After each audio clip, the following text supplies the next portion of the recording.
Rasty McGibbon with Austin Huizenga, Calvin University, Men's Division III. Thanks for coming on 5 Minute Major. Yeah. You guys, I really kind of hate to use the term Cinderella story, but definitely in your pool, you've been the spoiler, which I think is a legitimate term. Talk me through your first 2 pool play games. You guys were number 3 in your pool, is that correct? Yeah. Okay. So we came in as the 10 seed, so we were the number 3 seed in our pool. Obviously we have a lot of familiarity with Hope. We played them twice. They're in our conference. In Dartmouth, we were excited to play Dartmouth. It's fun to play new teams. And they're a good team. They took us down to the wire. And Hope, we just knew it was going to be a fun, battle-tested.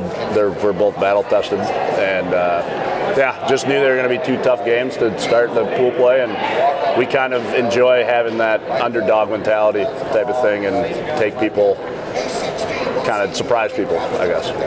So as time was running down last night, in the back of your mind at any point, are you kind of looking that, if I win this game last night, I'm advancing out of the pool, or did that did that realization come after?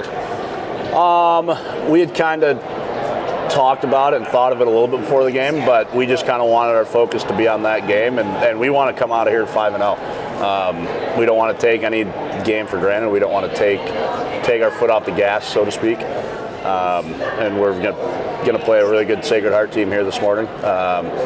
Just excited for that game too. In talking to men's coach Mike Petrusma, he had mentioned something that is very important to your school and the hockey programs, plural, is character and more emotional character traits that you look for in hockey players. Tell me a little bit about the culture of hockey, D3 and D1, or just Calvin hockey as a whole. Yeah, we have a saying that we've had since I played at Calvin. It's called like machine. So we just want guys who are going to show up, go to work every day, and go to their classes, be good students on campus. And we practice at 5:50 in the morning. The D1 team practices at 7:10 in the morning. So not a lot of programs, whether they're club or NCAA or whatever it may be, are getting up that early to practice. So it takes a special person you have to really love hockey to want to get up at 5 o'clock in the morning to be on the ice for 5:50, and same thing for the D1 team. And I do have some good news. Mike said if you guys win 5 games, he's going to switch practice slots with you. I might take that. Yeah. But we want guys who love the game, because if you're getting up that early, you have to love the game. We want guys who are good people. They're going to be good on campus, and want to be here, want to be out here, and just kind of put their hard hat on and go to work. So in a moment, I'm going to talk about you coming full circle, coming back to coach where you played. As a person, what are some takeaways from your time playing at Calvin, and how have you implemented that into life? Like, what character traits do you think that you took away from your time? So I think Calvin in general, just prepares you for the real world. The classes are fairly difficult. They're tough classes. They make you problem solve. They don't kind of give you I have friends that went to Michigan State.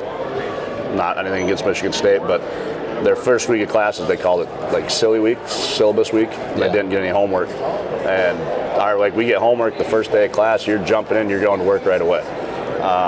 So I just think that kind of preps you for the real world, that once you go out and go to work, you're not going to get a week of just kind of screwing around and having fun, right? You're going to go to work right away.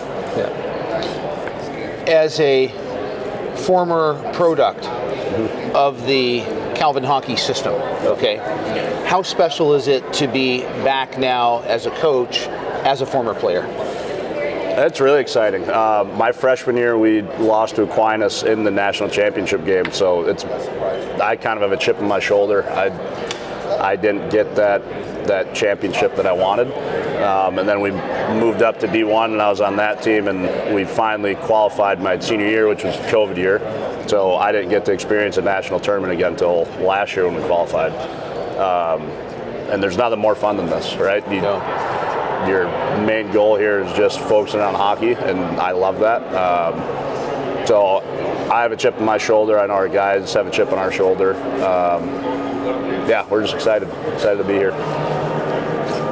Since you've experienced the national tournament as a player, is the experience as a coach totally different? Is it kind of different? How have you, last year in Marlboro and this year in St. Louis, tell me about your experience at the national tournament with this many teams here as a coach now. They've all been great. This is a beautiful facility. This is a great host here. Yeah, it's just it's fun. It's a fun environment to be in. You get to watch all these different teams. You got games going on while you're getting ready for your game, so you get to watch those. And they kind of brings you back a little bit to your childhood, going away for a hockey tournament. You have nothing to do but just playing hockey. You get to hang out with the boys all weekend, and yeah, it's just a lot of fun. What are some of the comments from freshmen who are experiencing this for the first time? They love it. This is something that they'd never really experienced. It's good hockey. It's a challenge for everybody on our team, whether they're freshmen, sophomore, juniors, or seniors. Because last year when we qualified, they went 0-3 in the pool play, so this is all new territory for everybody. It's new territory for me as a coach. So just kind of learning it, taking it day by day, and seeing what we can accomplish. Great. Well, Austin, congratulations Thank on making it out of your pool and 2 wins thus far, which is super exciting for your program. And good luck today in the rest of the tournament. Thank you very much. Appreciate Austin Huizenga, Calvin Men's Division III on day 3 of pool play at the 2024 National Championship, St. Louis, Missouri.